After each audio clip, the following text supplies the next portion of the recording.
Assalamualaikum warahmatullahi wabarakatuh. Bismillahirrahmanirrahim. Alhamdulillahi haqqa hamdih. Wassalatu wassalamu ala man la nabiyya min ba'dih. Ahmaduhu subhanahu wa ta'ala ala ni'amihi limazidih. Ashhadu an la ilaha illallah wahdahu la syarika lah. Wa asyhadu anna sayyidana wa nabiyyana Muhammadan abduhu wa rasuluh. Allahumma salli ala Muhammad alaihi wa ala alihi wa sahbihi wa barik wa sallim. Amma ba'd.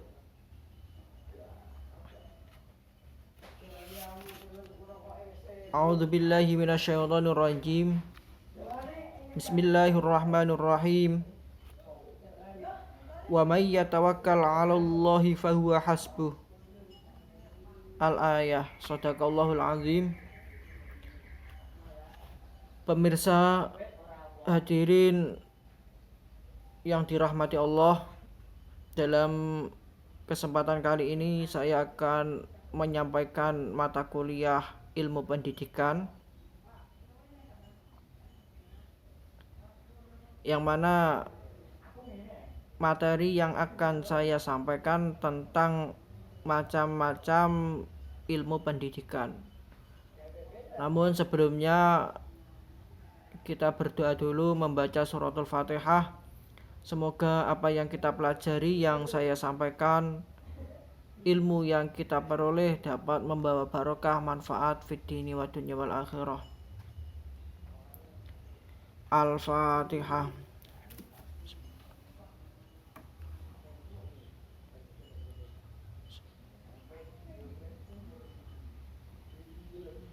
Amin ya rabbal alamin. Macam-macam ilmu pendidikan. Materi ini disampaikan dalam perkuliahan ilmu pendidikan. Macam-macam ilmu pendidikan. Yang pertama, teori atau ilmu pendidikan sistematis. Selanjutnya ilmu pendidikan praktis. Selanjutnya ilmu pendidikan historis. Kemudian yang keempat ilmu pendidikan komparatif.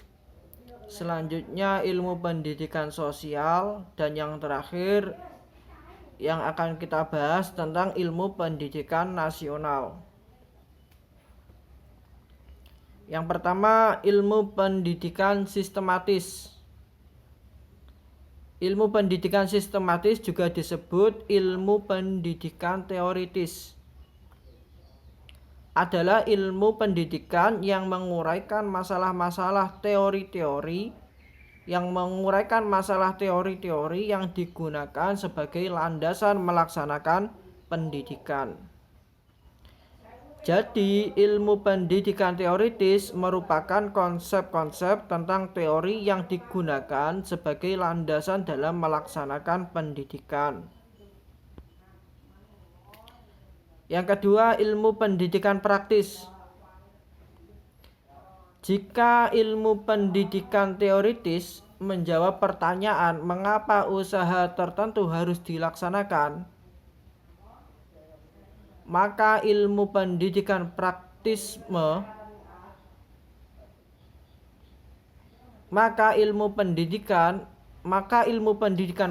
menjawab pertanyaan bagaimana suatu usaha itu harus dilaksanakan. Katakanlah yang menjadi persoalan ialah pendidikan moral. Dalam persoalan ini, ilmu pendidikan teoritis berusaha menjawab pertanyaan mengapa anak harus mendapat pendidikan moral. Dengan kata lain, mengapa harus dilakukan pendidikan moral? Sedangkan ilmu pendidikan praktis mempersoalkan bagaimana pendidikan moral itu dilaksanakan. Yang ketiga, ilmu pendidikan historis. Usaha-usaha pendidikan itu telah terdapat semenjak dahulu kala. usaha-usaha ini berjalan terus-menerus sampai sekarang.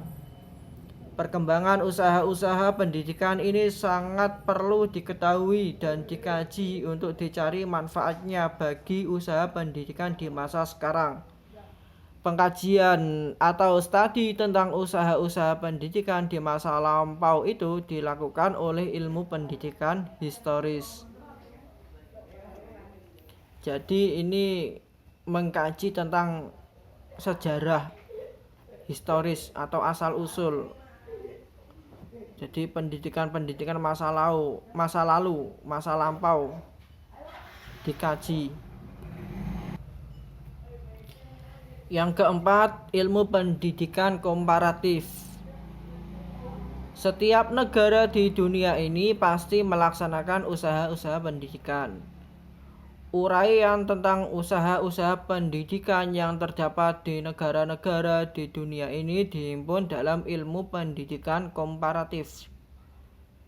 Jadi tugas ilmu pendidikan komparatif itu adalah melaksanakan komparatif antara usaha-usaha pendidikan yang terdapat di negara atau negara-negara lain.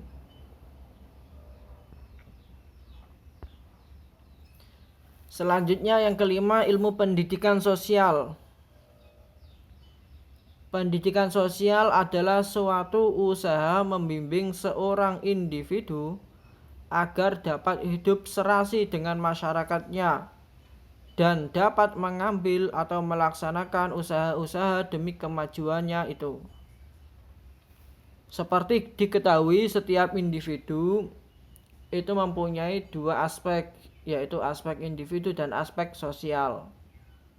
Maka ilmu pendidikan sosial inilah yang memperhatikan aspek sosialnya. Yang keenam, ilmu pendidikan nasional. Adapun definisinya adalah pendidikan yang dilakukan oleh suatu bangsa dan demi kepentingan kebangsaan itu sendiri. Uraian tentang pendidikan nasional diberikan di dalam ilmu pendidikan nasional. Uraian itu biasanya meliputi masalah filsafatnya, dasar dan tujuannya, administrasi dan pendidikannya, organisasi sekolah serta sejarahnya. Selanjutnya, pergaulan dan kewibawaan. Manusia sebagai makhluk sosial. Sifat-sifat manusia dipandang dari segi umurnya, pergaulan dapat dibedakan menjadi 3 macam. Dalam setiap pergaulan itu disengaja atau tidak disengaja menjadi pengaruh mempengaruhi. Pergaulan pendidikan yakni nanti kewibawaan dan ketakutan, kewibawaan dan pendidikan. Yang pertama, manusia sebagai makhluk sosial. Sifat-sifat manusia, bahwa manusia itu makhluk yang berdiri sendiri tetapi sekaligus juga makhluk yang bergantung pada Tuhan. Bahwa manusia itu makhluk badani tetapi sekaligus juga makhluk rohani. Bahwa manusia adalah makhluk yang individual tetapi juga sekaligus adalah makhluk sosial.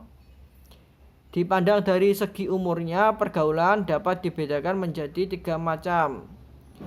Antara orang tua dengan orang tua, antara orang tua dengan anak, antara anak dengan anak. Di dalam setiap pergaulan itu disengaja atau tidak disengaja terjadilah pengaruh mempengaruhi. Orang tua satu mempengaruhi orang tua lain, orang tua mempengaruhi anak, tetapi sebaliknya juga anak mempengaruhi orang tua. Selanjutnya, anak yang satu mempengaruhi anak yang lain.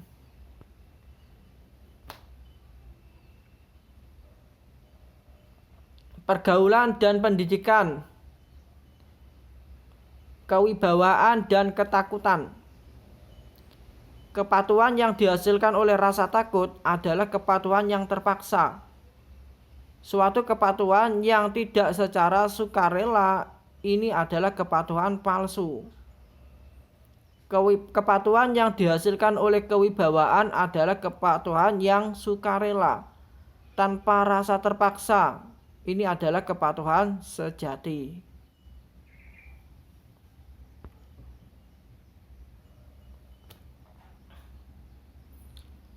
Selanjutnya, pergaulan dan pendidikan.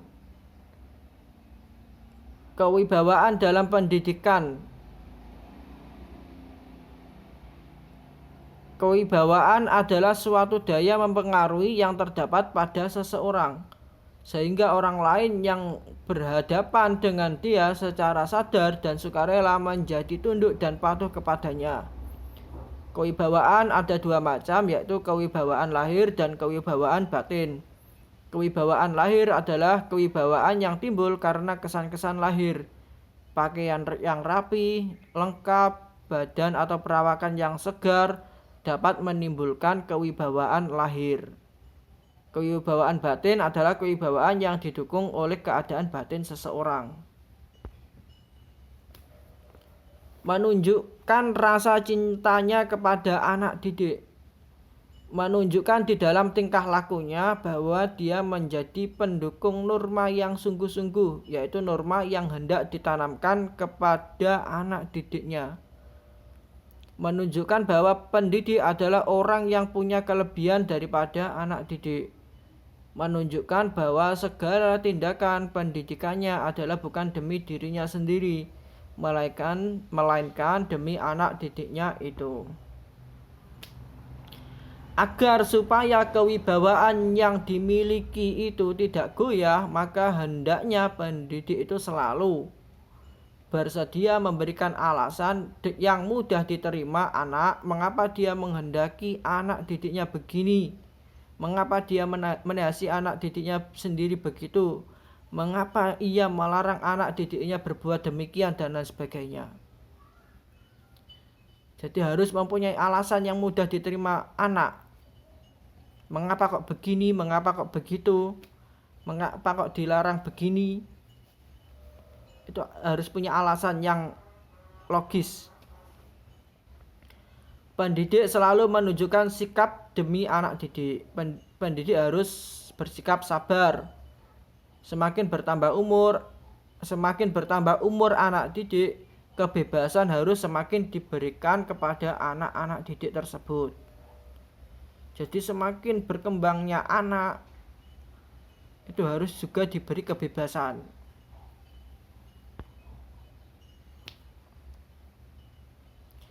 Kewibawaan atau gesak dalam pendidikan. Gesak berasal dari kata zeggen yang berarti berkata. Siapa yang perkataannya mempunyai kekuatan mengikat terhadap orang lain berarti mempunyai kewibawaan atau gesak terhadap orang itu. Adapun kewibawaan orang tua itu bersifat ganda, yakni kewibawaan pendidikan. Selanjutnya yang kedua, orang tua merupakan kepala dari suatu keluarga. Kewibawaan guru atau pendidik lainnya yang karena jabatan juga bersifat dua, yaitu kewibawaan pendidikan dan kewibawaan memerintah. Penggunaan kewibawaan pada pendidik harus berdasarkan faktor-faktor berikut. Para pendidik itu juga harus penggunaan kewibawaannya harus berdasarkan faktor-faktor ini. Yang pertama, dalam menggunakan kewibawaan itu hendaklah didasarkan atas perkembangan anak itu sendiri sebagai pribadi. Yang kedua, pendidik hendaklah memberi kesempatan kepada anak untuk bertindak atas inisiatif sendiri. Yang ketiga, pendidik hendaknya menjalankan kewibawaannya itu atas dasar cinta kepada si anak. Memperbandingkan perbawa dalam pendidikan ini dengan perbawa dalam masyarakat orang dewasa. Kewajiban dan pelaksanaan kewibawaan dalam keluarga. Pelaksanaan kewibawaan dalam pendidikan itu harus bersandarkan perwujudan norma-norma dalam diri si pendidik sendiri. Negara dapat tetap berjalan baik selama warga negaranya hidup sesuai dengan undang-undang dan peraturan-peraturan yang berlaku di negara tersebut.